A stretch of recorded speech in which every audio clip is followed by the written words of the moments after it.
এই আশ্রয় অভিভাবকহীন শিশুদের কোলে তুলে নিয়েছে কোয়ান্টাম ফাউন্ডেশন। দুস্থ ছিন্নমূল এসব নবজাতকদের আলোকিত মানুষ হিসেবে গড়ে তুলতে 2004 সালে কোয়ান্টাম জাকাত ফান্ডের অর্থায়নে রাজশাহীতে প্রতিষ্ঠিত হয় কোয়ান্টাম শিশু সদন। মায়ের আঁচলের ছোঁয়া না পেলেও ওরা বঞ্চিত হয়নি মাতৃস্নেহ থেকে। মা ও শিশুর সেবায় কোয়ান্টাম ফাউন্ডেশনের একটি অনন্য উদ্যোগ মাতৃমঙ্গল কার্যক্রম। 2005 সালের অগাস্ট থেকে আমাদের মাতৃমঙ্গল কার্যক্রম শুরু হয়। সে থেকে এ পর্যন্ত আমাদের 350 মা আমাদের এই চিকিৎসা কার্যক্রমের আওতায় আসে। বাচ্চাগুলো খুব হৃষ্টপুষ্ট হয়েছে, যে কারণে যে আমরা তাদেরকে প্রতি মাসেই ডিম দিচ্ছি প্রতিদিনের জন্য একটা করে, এবং আয়রন, ক্যালসিয়াম, ভিটামিন। ডেলিভারির জন্য হাসপাতালে যাওয়ার জন্য পরামর্শ দিচ্ছি, এবং আমাদের নিজেদের লোকরাই আমরা তাদেরকে হসপিটালে নিয়ে ডেলিভারিতে সাহায্য করছি। এ পর্যন্ত আমাদের নর্মাল ডেলিভারি এবং সিজারিয়ান সেকশনের মাধ্যমে 180 জন মা এ পর্যন্ত সুস্থ বাচ্চা দিতে সক্ষম হয়েছে। আমার স্বামীর নাম মোহাম্মদ আইব আলী, রিক্সা চালায়। আমার 2টা বাচ্চা নষ্ট হয়েছে। তৃতীয় বাচ্চা আমার এই পন্টনে আসে চিকিৎসা মাতৃভূমি থেকে চিকিৎসা নেওয়ার পর বাচ্চা আমার সুস্থ হয়েছে। এখান থেকে চিকিৎসা ফ্রি পেয়েছি। সারা দেশে সংঘবদ্ধভাবে জাকাত আদায়ের যে প্রবৃদ্ধি, তা অসহায় মানুষের মনে সঞ্চার করেছে নতুন আশা।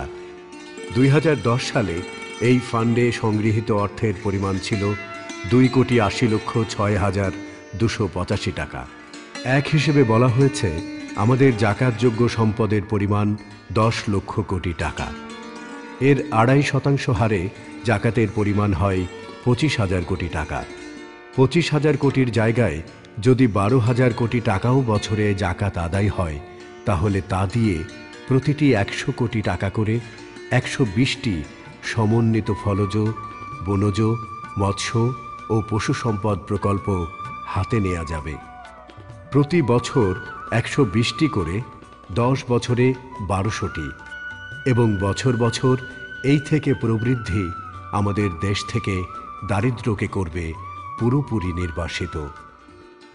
সংঘবদ্ধভাবে জাকাত আদায় করলে আগামী 15 বছরের মধ্যেই সম্ভব এই লক্ষ্য অর্জন করা।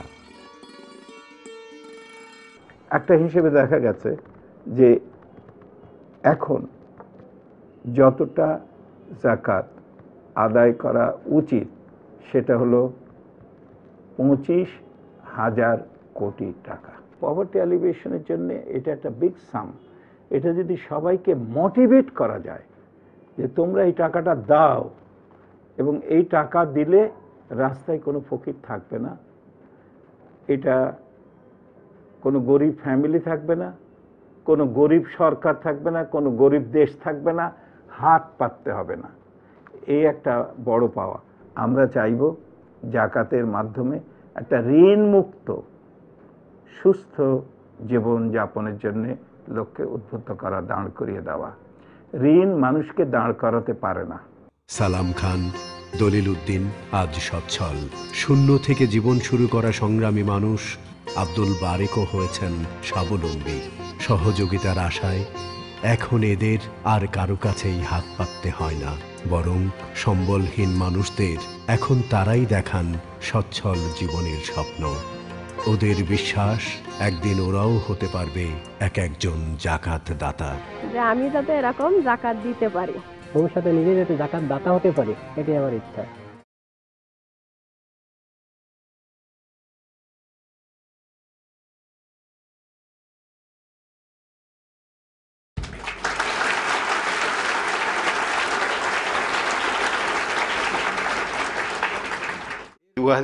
সালে যখন এসেছিলাম তখন আমি ভাবিনি যে বৃক্ষ তিনি রোপণ করেছিলেন এই কোরআন কণিকার নামে, সেই বৃক্ষ একটা মহিরু হয়ে প্রকাশ পাচ্ছে আজকে। এবং আমি তার যে একনিষ্ঠ যে চিত্ত এবং তার যে কর্মপাগল, যে চাঞ্চল্য, কর্মচাঞ্চল্য, এটা যে তাকে এই পথে এনে দিয়েছে, এবং আল্লাহ তাআলা তাকে এই পৃথিবীতেই রিওয়ার্ড দিলেন যে এমন একটি ভালো কাজ আজ প্রকাশিত হতে যাচ্ছে, যে কোরআন করিকা সাধারণ মানুষের জন্য। কোরআন সর্বশেষ গ্রন্থ, কিন্তু কোরআনে আছে it is the secondment of all books that were previously revealed. সমস্ত গ্রন্থ যা আগে আল্লাহ তাআলা পাঠিয়েছেন বিভিন্ন রাসূলদের কাছে, সেই গ্রন্থেরই একটা সর্বশেষ সিল হিসাবে কোরআন সেই জন্যে এসছে।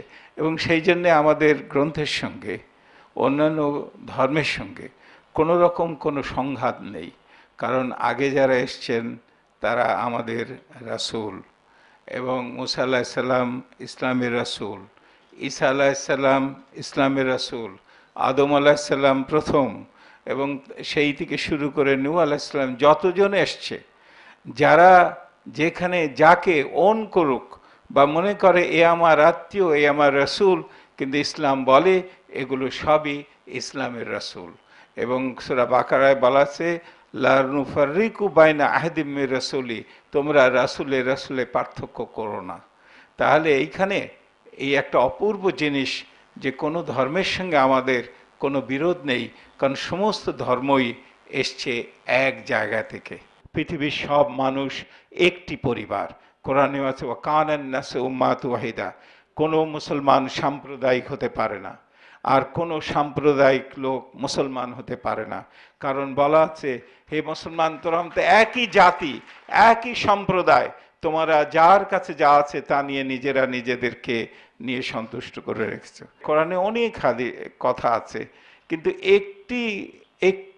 একটি সূরার একটি আয়াত আমার মনকে এমন নাড়া দেয়, সেটা 10 নম্বর সূরার 101 নম্বর আয়াত। আল্লাহ তাআলা রাসূল করিম সাল্লাল্লাহু আলাইহি ওয়াসাল্লামকে বলছেন, নজর দিতে বলো, কুলিন জুরু মা জাফিস সামাওয়াতি ওয়াল আরদ, হেভেন্স এবং আর্থের মধ্যে, আকাশ এবং পৃথিবীর মধ্যে যা কিছু আছে তার প্রতিটি জিনিসের দিকে নজর দিতে বলো। এই যে কথা, এইটাই হলো কিন্তু সায়েন্সের পুরো এজেন্ডা।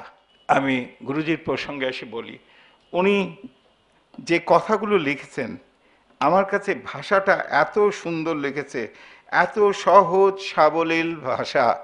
এটা উনি বলেছেন কোরআন কণিকা, সত্যি কোরআন কণিকা, এবং এক একটা কণিকা যেন মনে হয় এক একটা খনি। কোরআন খনি, কোরআন কণিকা তো বটে, কোরআন খনিও বটে। এটা এমন এমন জেমস অ্যান্ড জুয়েলস এর মধ্যে আছে, আর সেগুলোকে উনি খুব অ্যাবস্ট্রাক্টভাবে না, সহজ সুন্দরভাবে, যেই কথাগুলো দিন যাপন আর প্রাণ ধারণের মধ্যে প্রতিনিয়ত আমাদের কাজে লাগে, সেই কথাগুলো, যেই কথাগুলো মানলে জীবন সত্য সুন্দর হয়, সত্য হয় এবং জীবন সার্থক হয়, সেই কথাগুলো উনি সুন্দরভাবে ছোট ছোট একটা কণিকার মতন করে, কবিতার মতন করে লিখেছেন। পড়তে অনেকটা মনে হয় কবিতা। এবং উনি খুব ভালোভাবে রিফ্লেক্ট করেছেন কোরআনের স্পিরিট। কোরআন কিন্তু আমি অনেককে বলি যে এটা সাহিত্য, অপূর্ব এক সাহিত্য। এবং কোরআন যখন আপনি কিরাত করেন তখন অপূর্ব এক সঙ্গীত। আমি অনেককে বলি যে তোমাদের বিশ্বাস যদি করতে না চাও, বিশ্বাস করতে হবে না, কিন্তু একটা বই পড়ে দেখতে কি অসুবিধে? আমরা তো শেক্সপিয়ার পড়ি, আমরা তো রবীন্দ্রনাথ ঠাকুর পড়ি, আমরা তো নজরুল কাব্য পড়ি, আমরা টেনিসন পড়ি, হোমার পড়ি, টি.এস. ইলিয়ট পড়ি, অনেক কবিতা, আমরা সাহিত্যের বই পড়ি। মনে করো এটা একটি বই, বইটি প্রথম থেকে শেষ পর্যন্ত পড়ে দেখো, এই বই কি তোমাকে ধ্বংস করার জন্য নাজিল করা হয়েছে, না এই বই তোমাকে টিকিয়ে রাখার জন্যে, তোমাকে জীবনকে সুন্দর করার জন্য করা হয়েছে? এই কথাগুলো তুমি একবার ভালো করে বুঝে দেখো, তারপরে তোমার উপর কোনো জোর করা হবে না। উনিও এখানে লিখেছেন যে ধর্মে কোনো জোর জবরদস্তি নেই, কারণ পরের কথাটা বড় সুন্দর, সত্য অসত্য থেকে এত স্পষ্ট যে ধর্মের ব্যাপারে কোনো জোর করার কোনো কখনোই দরকার হয় না। এই সিডি সুললিত কণ্ঠ এবং এর অন্তর্নিহিত বাণী মানুষ আপনাদের আমাদের সকলের বিশ্ববাসীর মনে দোলা লাগাক, ভালোবাসার সৃষ্টি হোক, পৃথিবী অপূর্ব সুন্দর একটা জায়গা হোক। মানুষ নামের ইনসান, আমাদের পৃথিবীতে লোক সংখ্যা অনেক, মানুষের সংখ্যা খুব কম। এই কণিকা যদি সমগ্র লোক সংখ্যাকে মানুষের সংখ্যায় রূপান্তরিত করে দিতে পারে, তার চাইতে বড় কাজ আর কিছু হবে না।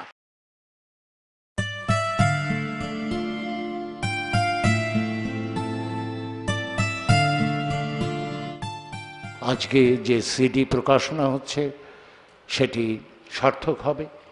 এটি বাংলায়ও এর আগে হয়েছে, এখন ইংরেজি ভাষায় হচ্ছে, এতে আন্তর্জাতিক একটি মাত্রা যুক্ত হলো। আমি অভিনন্দন জানাই এর উদ্যোক্তাদের যে এই ধরনের একটি আন্তর্জাতিক ক্ষেত্রে একে উপস্থিত করা হয়েছে।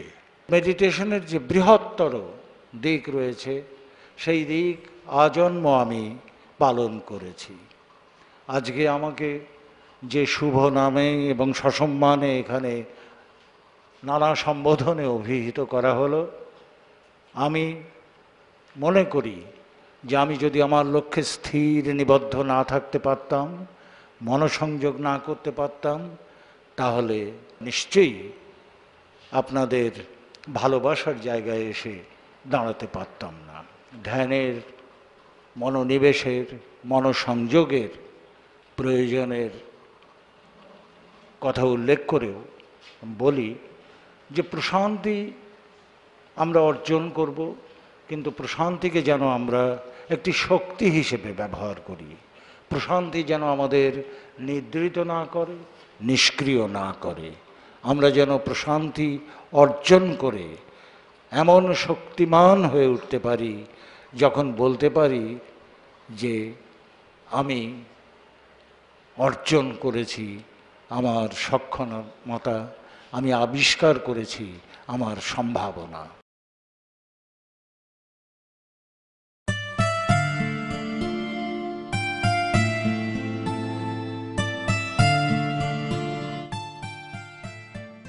আমি গুরুজি এবং মাতাজিকে নতুন টাইটেল দিতে চাই। গুরুজিকে বলবো কোয়ান্টাম মেথডের পিতা, আর মাতাজিকে বলবো মাতা। তারা কোয়ান্টাম মেথডের পিতা মাতা। এটার সাথে সম্পৃক্ত হতে পারে আমি নিজেকে ধন্য মনে করি। আমি মনে করি না কোয়ান্টাম মেথড আধুনিক চিকিৎসার প্রতিবন্ধক, বরং প্রতিবন্ধক নয়, পরিপূরক।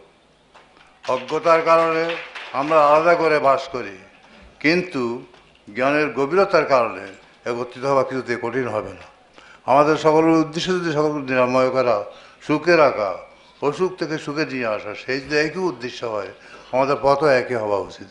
সে একই পথে যদি সম্মিলন হয়, পথ রাস্তা প্রশস্ত হবে, আগমন আসা যাওয়া সহজ হবে। সেটাই আমি মনে করি। এবং আমি মনে করি, আমি আগে যে বলেছিলাম এখন সেই কথাই বলি, এই কোয়ান্টাম মেথডকে আধুনিক চিকিৎসার পরিপূরক হিসাবে গ্রহণ করা উচিত, প্রতিবন্ধক হিসাবে নয়। এটা এমন সত্য, এর জন্য প্রচারের দরকার হয় না। এটা প্রতিষ্ঠিত সত্য, প্রমাণিত এই সমস্ত বিতর্কের ঊর্ধ্বে। এবং এটা যত সহজে আমরা গ্রহণ করতে পারবো, যত সহজে আমরা একত্রে মিলিত হয়ে কাজ করতে পারবো, তত সহজে জনগণের অসুখের বেলায় সুখ নিয়ে আসতে পারবো, চিকিৎসা প্রশস্ত করবো এবং চিকিৎসা থেকে রোগমুক্তি সহজতর হবে। সেই হোক আমাদের ভবিষ্যতের প্রত্যাশা। সব অসুখে ওষুধ লাগে না, এটা আমরা ভুলে যাই। একটি কথা আপনারা আমার সাথে প্রতিক্রিয়া করেন, যে ডাক্তার সেটা তার বেশি ওষুধ লিখবে প্রেসক্রিপশনে, 8-10 ওষুধ লিখবে, তওবা করেন, তার কাছে দিতে যাবেন না।